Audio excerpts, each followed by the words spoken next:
What is up, YouTube? Matt Yaps is back at it with some more videos to bless up your feed, bless up the algorithm, Find this nigga on YouTube, you know what I'm saying? No, I'm not. But that don't matter, man. That don't matter about me not being the finest nigga on YouTube because I came to contribute to society.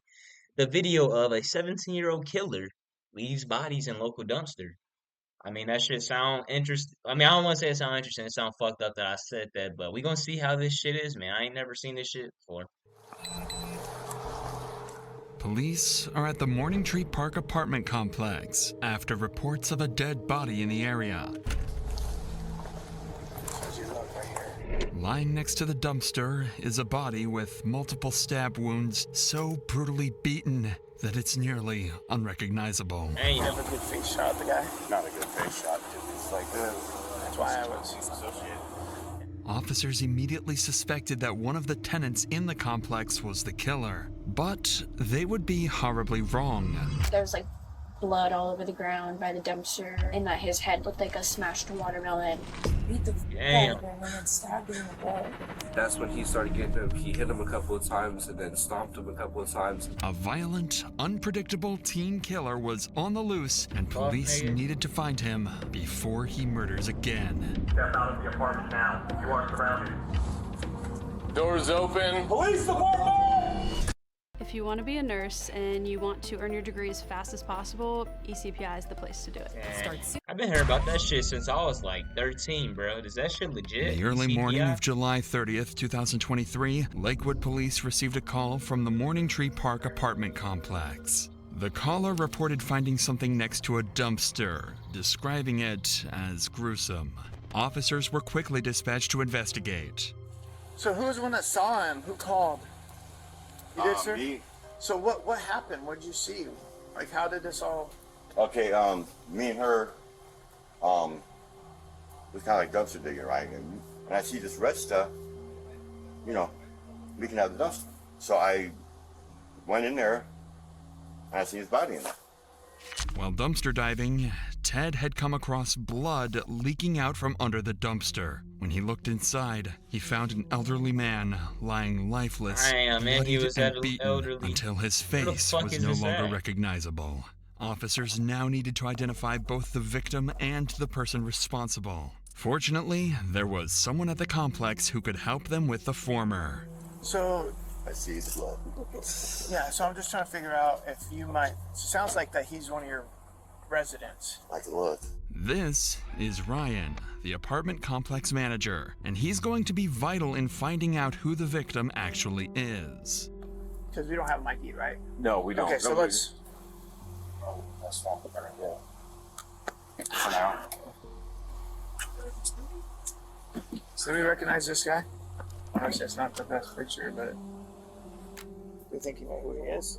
Yeah, you could have gave those niggas a warning though if he was beat the fuck up. Could have gave his ass a He warning at wouldn't be least. in there. What's that? He wouldn't be in there. Well, I'm sure he'll have some kind of ID. Mm, You don't think so? absolutely not. Never? No. Okay. He was a really nice guy, actually, though. I mean, I had a relationship with him, like friend-wise. He don't even trust like anybody with like social security cards or anything. That's how old people are He though. won't sign a lease.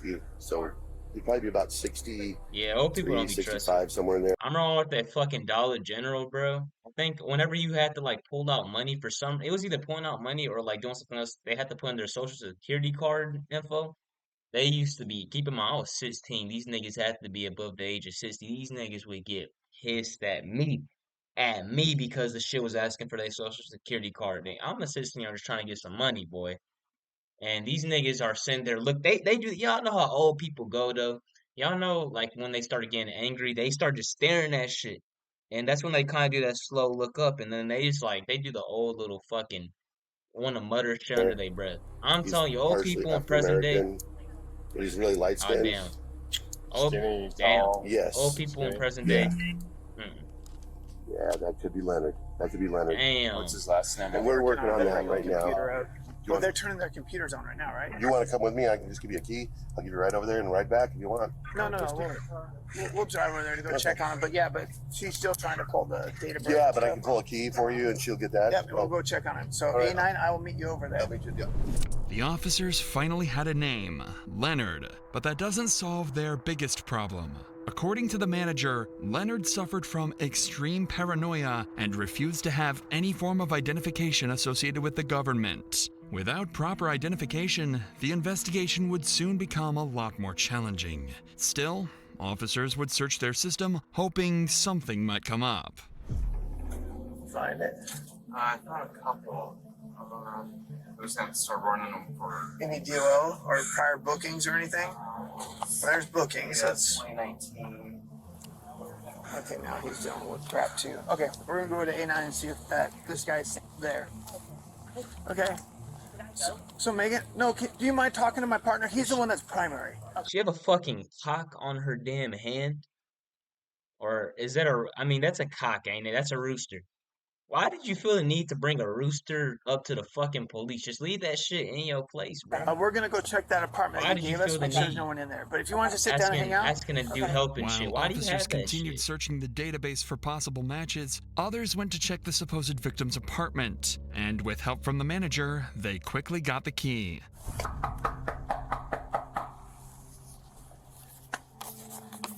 Leonard, Lakewood Police, we just need to know that you're okay.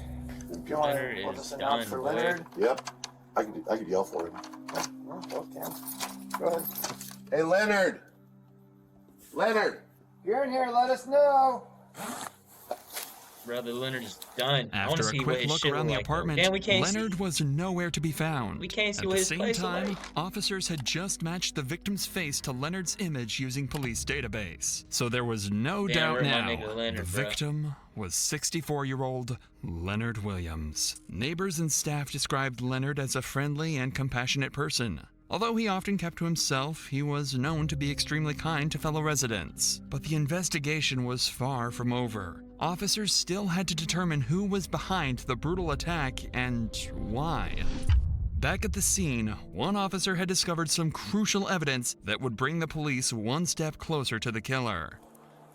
Okay, so if you walk that way, and actually, obviously it's dark at that hour, but if you walk that route that you just said, and somebody happened to shine their lights into the dumpster area, you would see him laying there. Was there any trash outside of the dumpster area, the path that you guys would have walked?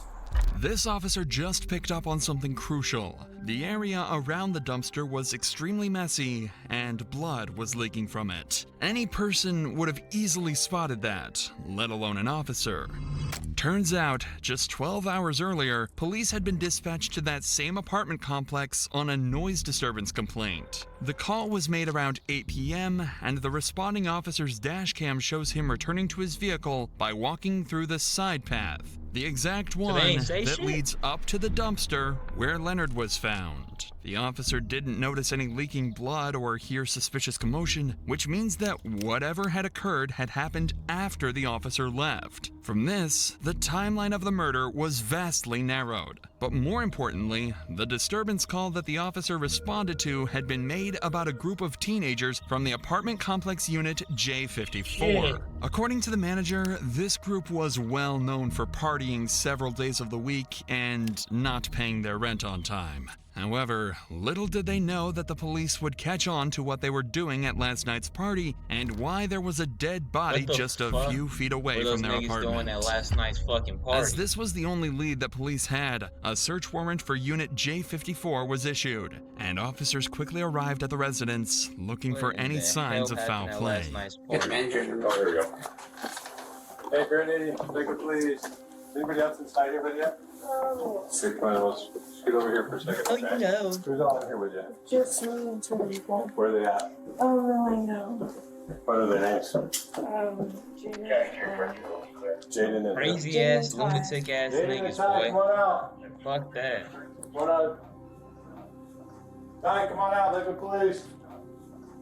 Where's he at? It was to the corner store. What's that? He went to the corner store. You went to the corner store? When officers arrived, Alina and Jaden were found inside the apartment. One of the teens, named Ty, seemed to have fled when officers arrived and was nowhere to be found in the unit. His friends claimed he went to the corner store to buy some snacks, but officers would soon discover that was a complete lie. For now, though, officers decided to interview the group, unaware one of them was about to confess to the gruesome details of Leonard's murder. But before we continue, life can change in an instant. That's what happened in November 2021, when a father of two was tragically shot and killed while attending a pop-up party held at an Orlando facility, facing What is this? Their experienced attorneys fought hard and secured was negligent. They finally don't win for crash 40 times to find out. For the people I hate when YouTubers just make shit up to get a fucking ad going. scanning the QR code on the screen. With that said, let's get back to the investigation. Officers were about to interview the teens who remained in the apartment, suspecting they know more than they've let on. Okay. Yep. Do you know why we're here? I'll make it clear to you. You're not in trouble right now, but you're a witness to something. And so we need to talk about that, okay? I wasn't. I got video. You can say I was a witness, and I understand, but when I heard what he did, I did not walk down the stairs for a reason. What did you hear that he did? I heard that he beat up this dude for really no reason. He said that the homeless guy stepped to him, or the homeless guy asked for a cigarette. Or How well do you know him? Chubbs? Yeah. I've known him for like a month. So, did you know what happened here the other night? Yeah, what happened? Tell me a little bit about it. Chubbs had a little incident. Chubbs had a little incident. Yeah, what was Chubbs' incident? By the garbage can. Yeah. You don't know? Well, I know what happened already, okay? Chubbs just would get mad, and people would say that he would do it, he wouldn't do it, and he'd just go on and do it. But So Chubbs definitely had an anger problem. yeah, when he's drunk, he would get very violent. Okay. He would be very unhappy. The next thing you know, Chubbs flies open the door, and he looks at me, and he's got this smile on his face. He's like, I'm so sorry, but These crazy lunatic ass niggas. Some niggas just think they're cool for this shit. I really didn't mean to do it. Oh. I go, what'd you do? And that's when his smile completely shut off. So I think he realized, like, he really just took some advice. And he's like, I killed somebody outside. Did he tell you how he killed him? How did he? Aren't they gonna go to jail though for not telling the police? And then stabbed him in the throat. This guy is laying down on the side of his face, like against this way. Mm-hmm. All you see is him, Chubbs is like down on the ground recording him, and then just starts kicking him like it's a joke. With these two new crucial statements, police now had two suspects at large, Chubbs and Ty, with their primary focus being on 17-year-old Brody Chubbs Brownell. According to Alina, Brody had 2 bottles of tequila and was also high on marijuana the previous night. To make matters worse, he had a reputation for getting violent when drunk. At some point, he briefly stepped outside the apartment and happened to cross paths with Leonard in the parking lot. Leonard may have confronted him about the loud music, or, given his paranoia, he might have simply been talking to himself. Either way, Brody likely saw him as an easy target, and Leonard became the victim of his violent outburst. Alina was also the first to mention something even more disturbing. Brody had recorded the entire thing on Snapchat. He filmed himself beating and stabbing Leonard to death, then sent the video to friends at the party. What the fuck? With Brody as their prime suspect, officers remained on high alert, going so far as to request air support in search for him. In the meantime, police were notified about a male who was running around the Morning Tree complex. He was identified to be Trey Crystal, or Ty, the one who fled from Alina's apartment when the officers had arrived with the search warrant. Shortly after confirming his identity, he agreed to speak with detectives. Detectives needed to determine whether Ty had played any role in the murder, and if he knew where Brody was hiding. Just tell me a story. Just take me from the beginning to the. I'm telling you, bro, like, This is literally why I don't understand why some people would choose to still hang out with a person. I understand they probably all live together, so they felt like they were like, you know, paying rent and shit like that. But you gotta know somebody's tendencies, bro. If a nigga's violent every time he's fucking drunk, bro, that's a issue. That's a big ass issue, bro. I'm telling you, I've seen that shit, bro.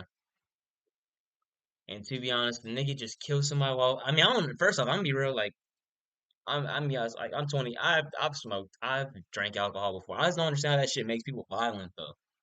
Like to be honest, anytime I get like that, I just want to sit there and be grounded and shit like that and just chill out. Niggas like that are What just happened that night? like problems to Yeah, he society. ended up really drunk, and then he was like trying to fight everyone at the party, but no one would fight him because either they would win and then he was like backing down or stuff like that. Okay. So he couldn't fight anyone there, and so he went outside all mad. So this And then nigga was mad 'cause he this couldn't homeless fight. dude or whoever it was walking by, and then he was like, "Oh, keep stepping, keep walking."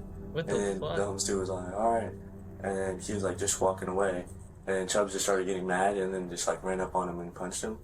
And then he just started stomping on him. After a minute What or the two, fuck? he went up inside and then he like grabbed the knife and everyone was trying to stop him, but like he was kind of scary. Why did they call the fucking police at According to that Ty, moment? he fled the apartment out of fear. Although Ty's statement aligned with those of other witnesses, police couldn't definitively rule him out due to his suspicious behavior.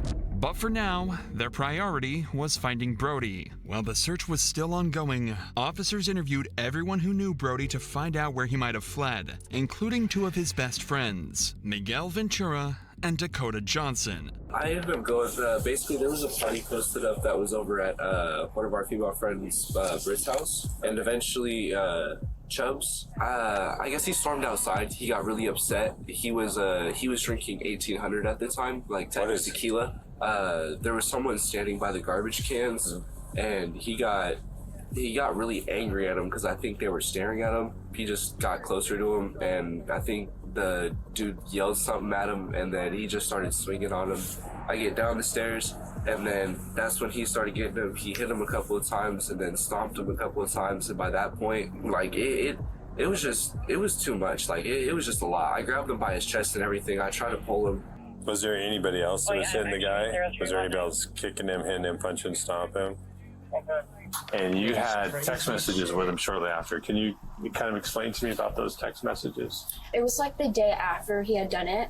Okay. He did coke and he beat the crap out of this guy and killed him and stabbed him in the neck. And then there was like blood all over the ground by the dumpster, and that his head looked like a smashed watermelon.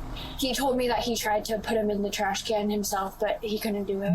So that's why he stabbed him in the neck. While officers continued interviewing witnesses, Brody had just been located hiding in his family home 40 minutes away in the city of Yelm. A SWAT team quickly descended on the residence, ready to take Brody down if he made any wrong move. What makes Zaxby's giant Hey, chicken this finger is kinda crazy, quesadilla I'm so not gonna lie. giant? Crispy fingers, salt. All right, hey, you three. Yep. If there's people milling around up front, we're gonna detain them right off the bat. So be ready to go hands as soon as they move up. They run, or we're letting them run, right? Yeah. All right, we're capped. That team's rolling up. They sent the SWAT team to get. I mean, he killed that nigga in a crazy Nail way, in though. the stairwell. Dom, it's He this killed his first ass in a entryway right here on the crazy-ass right. Hey, move up. Move up. I want to be able to see that door. Hey, let's bring it back here. No sense in standing out there. No sense in standing out there. There we go. All right, I got hands on her. Okay. You got cuffs? Yep. Okay. All right. All right, step this way. Just keep your hands up. I want you to set your phone and your drink on that little concrete barrier right there. Need a set? Yep, now I want you to step out to me. Come on. Put your hands on your head, flip around, face the building. Okay. We're good for right Walking now. down. We're just detaining one more. Hey, come down. Set it down right there. Now put your hands on top of your head and step over to me. I appreciate your cooperation. I don't know what's going on. I'm like, what the hell is it? Brian and Jeff, the first two to come out, were Brody's friends, staying Yeah, in the good. apartment with him. The two claimed I they hope didn't they have don't any know. knowledge of what was going on or I hope why your Brody ass was don't being know. arrested. The next one to come out was their primary target, Brody himself. Occupation Remember, I took a steady cut. You guys can even hang here. We're just gonna send an entry team out. Just want eyes on them. Okay. Hey Jay, just for your knowledge, cell phone and Sprite belong to white t-shirt. Cell phone and what he was holding, black t-shirt. Okay. All right. Good? Kevin, who we got? Ryan, Casas, Mike, and I are gonna move up. You guys hold the windows. Hey, that's primary on Yep. there. Primary right there. All right, black shirt. Start walking this way. Start walking this way. Keep walking, keep walking, keep walking. Come here. Walk to me. Face the building. Put your hands on your head. All right, primary's in custody. Brody was finally escorted from the house and delivered I know when that nigga woke up hungover, I know he realized what he did, and I know his ass just sat there and just crumbled. into the hands of justice. He was charged with assault and homicide in the first degree. He had originally pled not guilty, receiving a bail of $1.5 million. Neither Ty nor anyone else at the party was charged, as the Snapchat video clearly shows that Brody acted alone, consistent with witness statements. Although the exact motive for the murder remains unclear, Brody's extreme intoxication and well-documented issues with aggression led to the tragic death of a kind and gentle person. Following his initial hearing, Brody returned to court and changed his plea to guilty. He received the maximum sentence of 25 years in prison. I mean, really, that nigga gets out when he's 42. That's some I mean, that's craziness, but, hey, man, I hope y'all enjoyed the video, man. I mean, like I said, like I don't even know niggas like that. They definitely have mental health issues. They just don't act like they do, and I suggest not hanging out with a nigga like that. So I know I wouldn't, or I would at least keep a weapon on me hanging around somebody like that. But hey, man, hope y'all enjoyed the video. Y'all have a nice day. I might upload one more, but Matt Yaps is out.